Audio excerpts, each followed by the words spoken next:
Hidup memang tidak selalu mudah, apalagi bagi seorang janda muda yang harus menghadapi dunia seorang diri.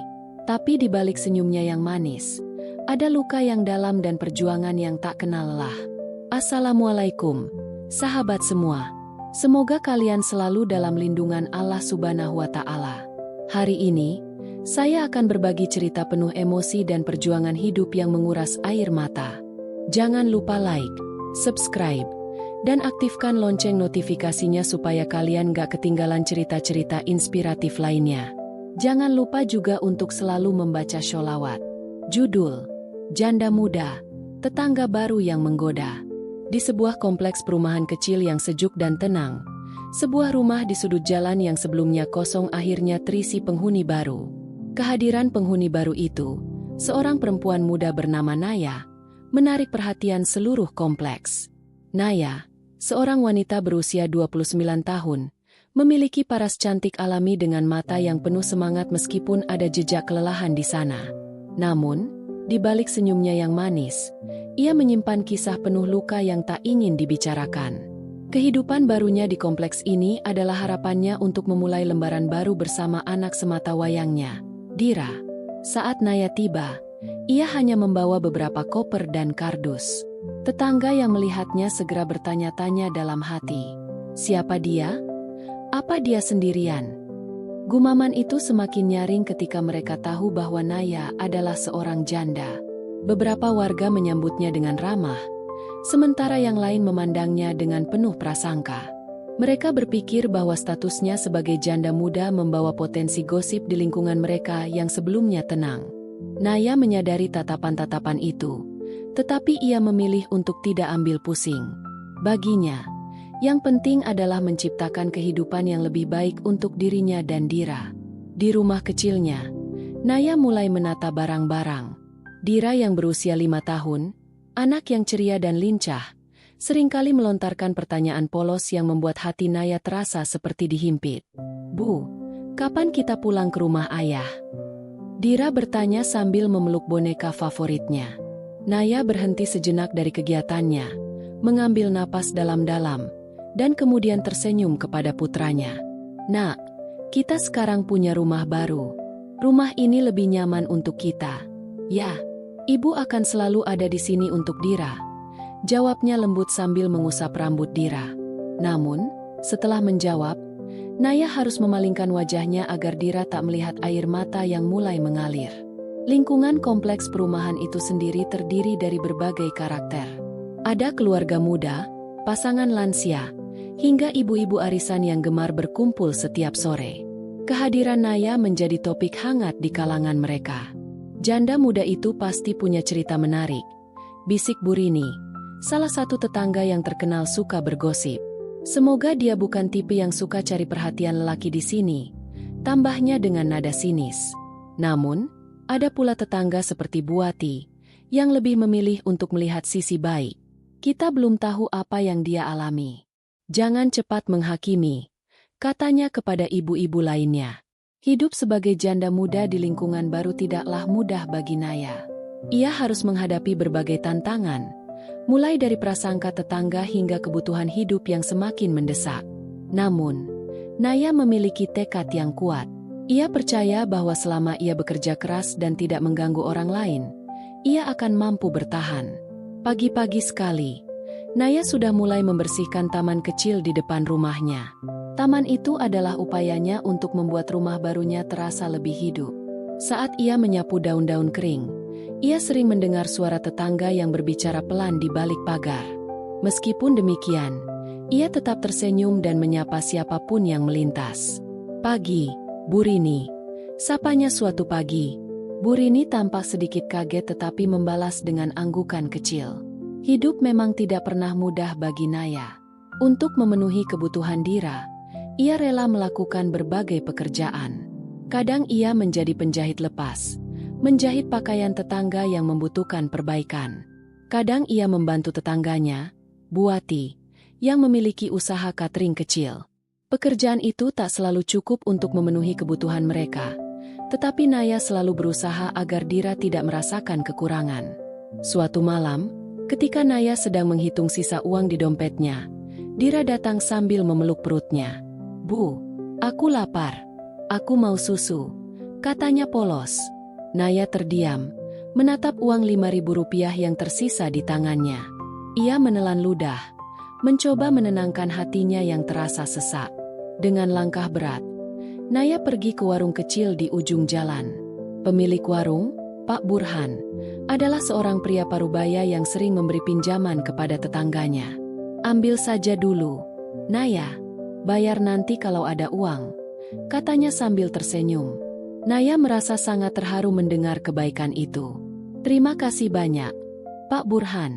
Saya akan segera melunasinya," ucapnya sambil menunduk. Malam itu, Naya bisa memberikan segelas susu hangat untuk Dira. Melihat senyum anaknya, ia merasa sedikit lega meskipun hatinya masih dipenuhi kecemasan tentang hari esok. Namun, tubuh Naya yang terus dipaksa bekerja akhirnya menyerah. Suatu hari, ia jatuh sakit karena kelelahan. Badannya demam tinggi, tetapi ia tetap memaksakan diri untuk bangun. Tetangganya, Buati, datang menjenguk setelah melihat Naya tidak keluar rumah seperti biasa. "Naya, kamu harus istirahat. Kalau kamu sakit, siapa yang akan menjaga Dira?" katanya sambil meletakkan semangkuk bubur hangat di meja. Naya hanya bisa menangis dalam diam. Ia merasa bersyukur masih ada orang yang peduli kepadanya. Kebaikan hati tetangga seperti Buati memberi Naya semangat baru. Setelah sembuh, ia bertekad untuk tidak lagi memaksakan dirinya bekerja tanpa batas. Ia mulai mencari cara lain untuk mendapatkan penghasilan. Dalam perjalanannya, ia bertemu dengan Bu Lila, seorang ibu rumah tangga yang ramah dan memiliki banyak ide kreatif. "Naya, ikut arisan yuk. Siapa tahu bisa bantu buat tambahan modal," ajaknya suatu sore. Naya awalnya ragu karena ia tidak punya cukup uang untuk membayar iuran. Namun, Bu Lila meyakinkannya bahwa arisan ini lebih seperti komunitas yang saling mendukung.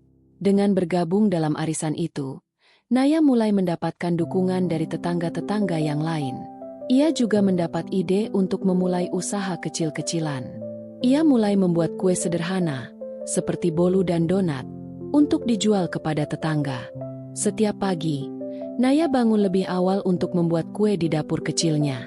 Dira yang selalu bangun lebih awal menemaninya sambil berkata, "Bu, aku bantu ya." Meskipun bantuannya seringkali hanya berupa mencicipi adonan, kehadiran Dira membuat pekerjaan Naya terasa lebih ringan. Usaha kue Naya mulai menarik perhatian tetangga-tetangga di kompleks. Suatu pagi, Arman, suami Bu Lila, membeli kue untuk anak-anaknya. "Enak banget kuenya, Mbak Naya. Anak-anak suka," katanya sambil menyerahkan uang dengan senyuman lebar. Naya merasa senang, bukan hanya karena pendapatannya bertambah, tetapi juga karena usahanya mulai dihargai. Namun, kedekatannya dengan keluarga Bu Lila memicu desas-desus di lingkungan. Beberapa ibu-ibu mulai berbicara di belakangnya, menganggap Naya sengaja mencari perhatian Arman. "Kamu lihat nggak? Suami Bu Lila sering banget beli kue di sana. Jangan-jangan ada apa-apa," kata Bu Rini pada suatu pagi kepada tetangga lainnya. Gosip itu semakin menyebar, membuat Naya merasa tidak nyaman. Ia seringkali mendengar gumaman saat lewat di depan rumah-rumah tetangga. Namun, ia memilih untuk tetap tenang dan fokus pada pekerjaannya. Meski gosip itu menyakitkan, Naya tidak pernah membiarkan dirinya larut dalam kesedihan. Ia menyadari bahwa tidak semua orang akan memahami perjuangannya. Suatu sore, ia memutuskan untuk mengunjungi Bu Lila dan menceritakan kekhawatirannya. "Bu, saya takut apa yang saya lakukan disalahartikan. Saya nggak pernah bermaksud apa-apa," katanya dengan suara bergetar. Bu Lila menatap Naya dengan penuh pengertian. "Naya, saya percaya kamu. Jangan pikirkan omongan orang. Fokus saja pada usaha kamu," jawabnya sambil menggenggam tangan Naya. Semangat Naya kembali pulih setelah percakapan itu. Ia mulai lebih berhati-hati dalam menjaga jarak, meskipun tetap ramah kepada semua orang. Dengan ketekunan dan kerja keras, usahanya semakin berkembang. Ia mulai menerima pesanan dari luar kompleks. Bahkan ada yang memesan untuk acara besar seperti ulang tahun dan arisan. Kehidupan Naya yang penuh perjuangan menjadi inspirasi bagi sebagian tetangga, meskipun masih ada yang memandangnya dengan prasangka. Pada suatu hari, Dira memeluk Naya erat-erat. "Bu, aku bangga sama ibu. Ibu hebat banget. Aku ingin jadi seperti ibu nanti," katanya sambil tersenyum ceria. Kata-kata itu membuat hati Naya hangat. Ia merasa perjuangannya selama ini tidak sia-sia. Anaknya tumbuh menjadi anak yang penuh kasih dan pengertian, meskipun mereka hidup dalam keterbatasan. Hidup Naya mulai menunjukkan perubahan yang positif. Ia tidak hanya berhasil mengatasi kesulitan keuangan, tetapi juga berhasil membangun kepercayaan dengan tetangga-tetangganya. Pada suatu pertemuan warga, ia mengambil keberanian untuk berbicara di depan semua orang. "Saya tahu mungkin ada banyak salah paham tentang saya. Tapi saya hanya seorang ibu yang ingin memberikan yang terbaik untuk anak saya. Mohon jangan salah paham," katanya dengan suara bergetar. Ucapannya itu membuat beberapa tetangga yang sebelumnya memandangnya sinis mulai merasa bersalah. Perlahan, gosip tentang Naya mereda. Bahkan, banyak tetangga yang mulai mengapresiasi perjuangannya. Mereka sering memesan kue darinya dan mendukung usahanya. Naya juga menjadi lebih aktif dalam kegiatan sosial di kompleks, membantu acara-acara komunitas dan memberikan ide-ide kreatif untuk meningkatkan kebersamaan warga. Kehadirannya tidak lagi dianggap sebagai ancaman, tetapi sebagai bagian penting dari komunitas tersebut. Pada suatu hari, Pak Burhan, pemilik warung yang sering membantu Naya, berkata, "Naya, mungkin ini waktu yang tepat buat kamu mulai pikirkan untuk tambah besar usaha kamu. Saya lihat kamu punya bakat, dan kue-kue kamu makin dikenal banyak orang. Kalau kamu butuh bantuan untuk pinjaman, saya bisa bantu." Naya merasa tersentuh dengan kebaikan hati Pak Burhan. "Terima kasih, Pak. Saya benar-benar bersyukur punya tetangga seperti Bapak," ucapnya dengan tulus. Kehidupan Naya dan Dira kini lebih stabil. Usahanya berkembang menjadi kecil-kecilan, dengan beberapa tetangga yang bahkan menawarkan diri menjadi reseller. Meski demikian, Naya tetap rendah hati. Ia selalu menyisihkan sebagian pendapatannya untuk membantu tetangga lain yang sedang kesulitan. Hal ini membuat banyak orang merasa hormat kepadanya. Namun, ujian hidup kembali datang. Suatu malam, Naya menemukan Dira demam tinggi. Panik, ia langsung membawanya ke klinik terdekat. Dokter mengatakan bahwa Dira membutuhkan perawatan lebih intensif karena daya tahan tubuhnya menurun akibat kelelahan dan kurangnya asupan nutrisi yang cukup. Naya merasa sangat bersalah karena terlalu fokus bekerja hingga lupa memperhatikan kebutuhan gizi anaknya. Malam itu, Naya duduk di sisi tempat tidur Dira di rumah sakit. "Maafkan ibu, Nak. Ibu terlalu sibuk mencari uang, sampai lupa kalau kamu butuh perhatian lebih dari ibu," ucapnya sambil menggenggam tangan kecil anaknya. Dira yang masih lemah tersenyum kecil. "Aku sayang ibu. Jangan nangis, Bu," katanya dengan suara pelan. Kata-kata itu membuat hati Naya remuk. Ia bersumpah dalam hati untuk lebih memperhatikan anaknya mulai saat itu. Dengan dukungan tetangga dan usahanya yang terus berkembang, Naya mampu membawa Dira kembali sehat. Ia pun memutuskan untuk mengatur waktunya lebih bijak, membagi antara pekerjaan dan waktu bersama anaknya. Hidup mereka kini menjadi lebih harmonis, dan Naya belajar bahwa meski hidup penuh dengan perjuangan, kebahagiaan sejati terletak pada cinta dan kasih sayang yang mereka miliki satu sama lain. Akan lebih baik kalau kamu mulai memikirkan rencana jangka panjang untuk usahamu. Saya lihat kamu punya potensi besar, dan sekarang waktunya untuk berkembang lebih jauh. Naya tersenyum hangat mendengar kata-kata itu. "Terima kasih, Pak. Tanpa dukungan dari Bapak dan tetangga lainnya, saya tidak mungkin sampai di titik ini," jawabnya dengan tulus. Hidup Naya kini penuh warna. Namun, ujian kembali hadir ketika ia mendapati bahwa persaingan dalam bisnis kuliner mulai terasa. Banyak tetangga yang juga mulai mencoba usaha serupa, dan beberapa di antaranya berusaha menjatuhkan reputasi Naya dengan menyebarkan kabar buruk. Suatu hari, Bu Rini dengan sengaja berkata kepada seorang pembeli, "Kuenya Naya itu terlalu biasa, banyak yang lebih enak." Naya yang mendengar hal itu merasa sedih, tetapi ia memilih untuk tidak menanggapinya. Di rumah, Naya mencurahkan isi hatinya kepada Dira. Bu sedih. Nak, ibu merasa orang-orang mulai tidak suka sama ibu, katanya sambil menahan air mata. Dira yang masih kecil memeluk ibunya erat-erat. Bu, jangan nangis. Kan ibu bilang, kalau kita baik sama orang, nanti Allah yang bantu ibu. Ucapnya polos. Kata-kata Dira memberikan kekuatan baru bagi Naya. Ia menyadari bahwa hidup tidak selalu tentang membuktikan diri kepada orang lain, tetapi tentang terus berbuat baik dan berusaha. Dengan semangat baru, Naya mulai mencari cara untuk meningkatkan kualitas produknya. Ia mengikuti pelatihan online tentang pembuatan kue, belajar resep-resep baru, dan berinovasi dengan produknya. Tak hanya itu, ia juga memperbaiki kemasan kuenya sehingga terlihat lebih menarik. Usahanya membuahkan hasil. Pelanggannya mulai bertambah, tidak hanya dari kompleks perumahan, tetapi juga dari luar daerah. Pada suatu pagi yang cerah, Naya menerima pesanan besar untuk acara pernikahan. Bu, kita dapat pesanan besar, seru Dira dengan antusias.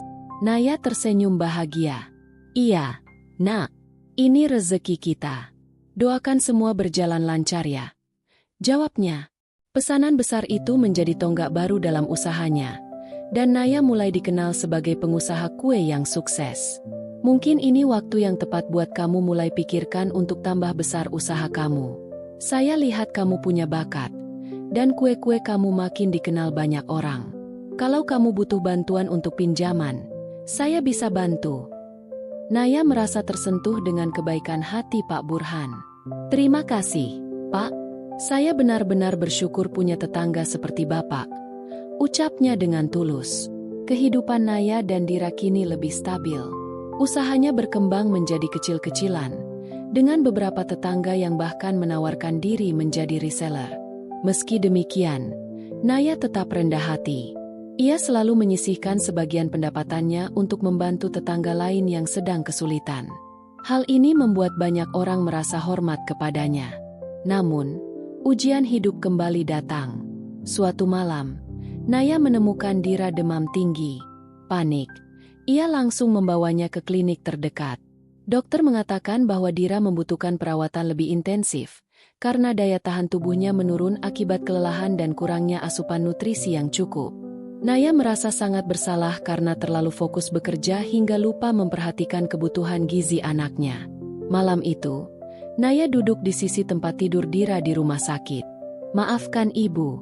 Nak, ibu terlalu sibuk mencari uang, sampai lupa kalau kamu butuh perhatian lebih dari ibu. Ucapnya sambil menggenggam tangan kecil anaknya. Dira yang masih lemah tersenyum kecil. Aku sayang ibu. Jangan nangis, Bu. Katanya dengan suara pelan. Kata-kata itu membuat hati Naya remuk. Ia bersumpah dalam hati untuk lebih memperhatikan anaknya mulai saat itu. Dengan dukungan tetangga dan usahanya yang terus berkembang, Naya mampu membawa Dira kembali sehat. Ia pun memutuskan untuk mengatur waktunya lebih bijak, membagi antara pekerjaan dan waktu bersama anaknya. Hidup mereka kini menjadi lebih harmonis, dan Naya belajar bahwa meski hidup penuh dengan perjuangan, kebahagiaan sejati terletak pada cinta dan kasih sayang yang mereka miliki satu sama lain. Semoga cerita ini menginspirasi kita semua. Jangan lupa untuk terus mendukung channel ini dengan like, subscribe, dan share agar semakin banyak orang yang mendapat manfaat.